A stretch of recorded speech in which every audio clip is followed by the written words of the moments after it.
Bonjour à toutes et à tous. Cette semaine, je vais vous montrer comment développer une photo prise dans des conditions un petit peu extrêmes. Cette photo a été prise lors de ma sortie autour de la Martonne, qui a donné lieu à une vidéo que j'ai publiée il y a quelques semaines. Je vais vous mettre un lien dans la description.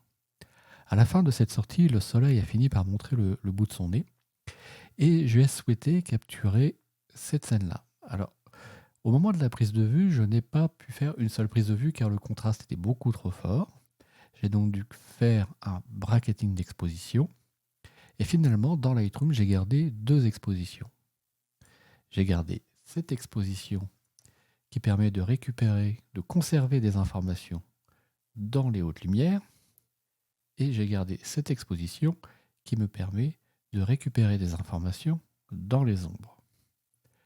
Ce que je vais faire, je vais utiliser le moteur de rendu HDR de Lightroom pour fusionner ces deux images.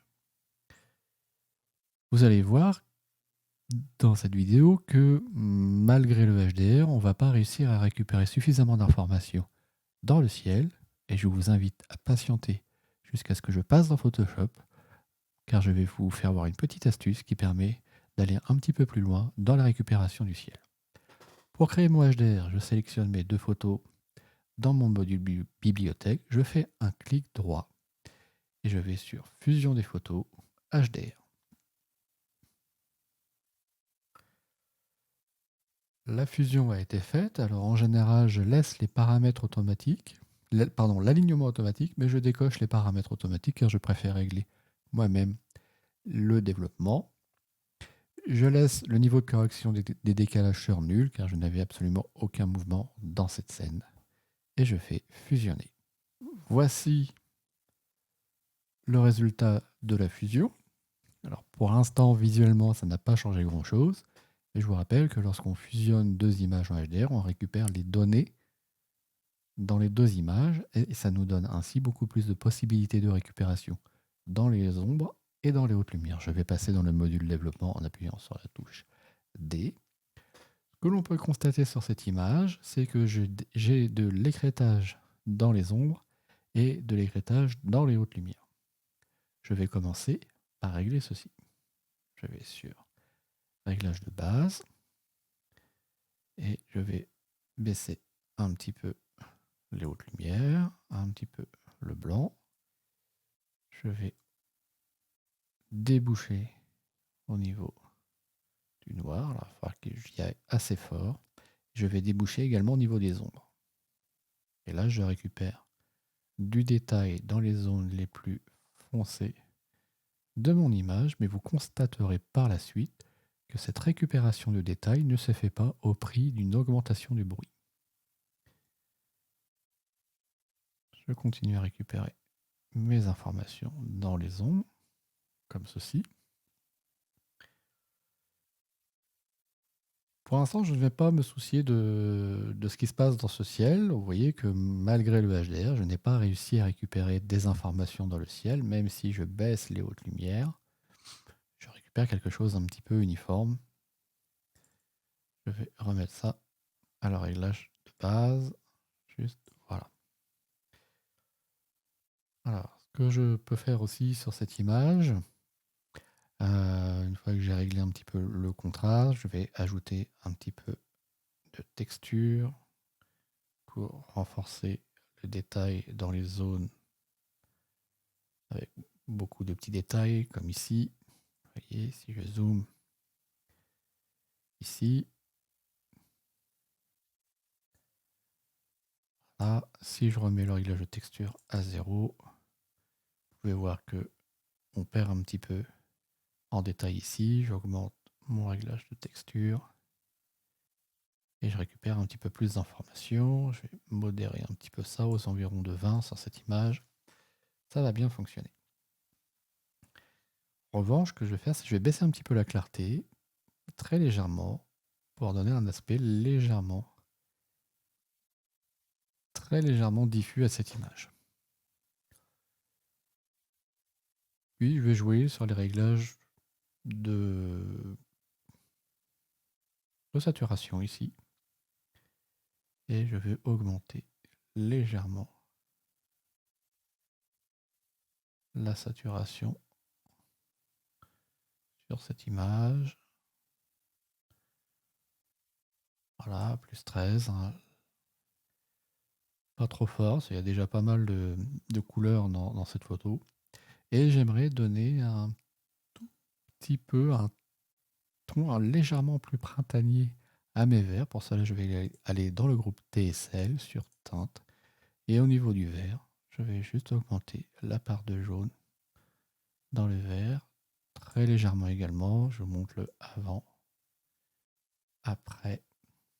Très très subtil. Je vais exagérer un tout petit peu plus le rendu pour que vous puissiez voir la différence. Regardez notamment sur le côté gauche de l'image sur lequel je vais zoomer un petit peu. Donc ça c'est sans le réglage, avec le réglage. Donc j'aime bien cette teinte, on est encore au mois de mai, les verts sont encore tout jeunes, ils ont encore cette teinte légèrement vert clair que j'aime bien. C'est pour ça que j'ai voulu apporter cette teinte dans cette image. Ce que je vais faire maintenant, c'est, je vois, j'ai encore un petit peu d'écrêtage dans les ombres. Alors ce que je fais en général, c'est que je vais sur la courbe de tonalité. Je mets sur le point noir, entrée 0, sortie 0, et je mets juste la sortie à 1. Ça m'a permis de réduire un tout petit peu l'écrêtage dans les ombres. Je vais aller un tout petit peu plus loin. Voilà, à 2, on va être pas mal. Ça me permet de faire en sorte que la valeur minimale du noir soit toujours à 2. Ce qui évite d'avoir un écrêtage complet sur les 3 canaux. Je vais maintenant aller dans le groupe détail pour apporter un petit peu plus d'accentuation. Je vais commencer par zoomer dans mon image à 100%. J'attends que ça se mette à jour. Voilà. Et dans le groupe détail, ce que je vais faire, c'est que le rayon, je le mets à 0,5. Le détail au maximum. Et je vais augmenter un petit peu le gain. Je pense que sur cette image-là, aux alentours de 60, ça devrait donner, pour une accentuation dans Lightroom, puisque je vais faire une deuxième accentuation par la suite dans Photoshop, ça donne un résultat satisfaisant. Donc voici l'image obtenue après développement dans Lightroom. Je vais maintenant passer dans Photoshop pour vous montrer comment on va pouvoir aller un petit peu plus loin dans la récupération du ciel. Clic droit sur l'image, modifier dans, et je choisis modifier dans Adobe Photoshop. L'image est maintenant ouverte dans Photoshop. Alors, pour récupérer, non pas de l'information, parce que de l'information j'en ai, j'ai pas un ciel complètement blanc, mais j'ai un ciel un petit peu uniforme et un peu blanchâtre. Donc je vais essayer de ramener une petite touche de couleur dans ce ciel, et puis de faire en sorte qu'il soit légèrement moins uniforme. Pour cela, je vais sur les réglages, et je vais choisir la correction sélective. L'outil de correction sélective me permet de cibler une couleur et d'aller en modifier les composantes. Pour cette image, je vais aller cibler les blancs. Je vais régler le réglage sur absolu pour avoir des réglages bien visibles. On peut, si on veut quelque chose de beaucoup plus subtil, être en relative, mais ici je vais rester en absolu. Et vous voyez tout de suite, si je bouge le curseur du cyan, comment mon ciel, je vais exagérer un petit peu, vous voyez comment je récupère des informations. Étant donné que je ne passe par aucune sélection, je ne vais pas avoir de problème de frange autour de mes objets, bien sûr en faisant attention à ne pas trop exagérer, bien entendu. Alors je vais augmenter un tout petit peu le cyan, je vais baisser le jaune, et peut-être voilà, je vais baisser un tout petit peu le magenta, comme ceci. Vous voyez, quelque chose d'assez léger, hein, si je vous montre le avant, après. J'ai récupéré un petit peu d'informations, de matière, de couleur dans ce ciel, de manière assez subtile. Si malgré tout, vous trouvez que l'effet est trop prononcé, vous avez toujours la possibilité de venir ajuster l'opacité du calque de réglage. Comme ici, je vais mettre ça à peu près à 80-86%. Ici, moi, ce qui me gêne un tout petit peu, c'est le côté légèrement uniforme de ce réglage. Je voudrais avoir quelque chose d'un petit peu moins régulier, notamment un tout petit peu plus clair à l'approche de la ligne d'horizon. Pour cela, je me mets sur le masque de fusion qui accompagne mon calque de réglage de correction sélective. Je prends l'outil pinceau en appuyant sur la touche B. Alt clic droit pour vérifier que ma dureté est bien à 0 et je prends volontairement une forme assez grande avec une opacité faible et un flux faible.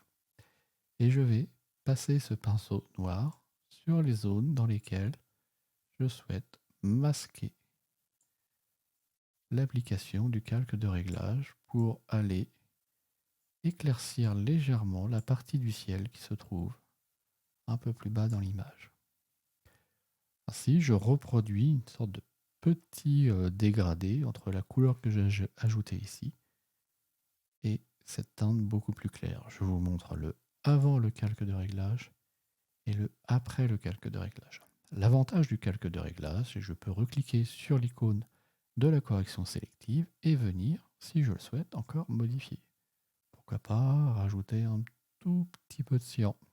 Vous voyez, je pourrais même accentuer un tout petit peu, mais je ne veux pas donner non plus l'impression de ciel trop bleu. Là, ça me semble pas mal. Avant, après. Peut-être un tout petit peu moins pour avoir un réglage encore plus précis. Je clique dans le champ qui contient la valeur et avec la molette de la souris, j'ajuste de manière très précise mon réglage. Voici le avant, voici le après. Et encore un petit peu moins au niveau du noir peut-être. Voilà, avant, après. Vous voyez comment grâce à la correction sélective, j'ai pu ramener un petit peu plus de matière et de couleur dans le ciel.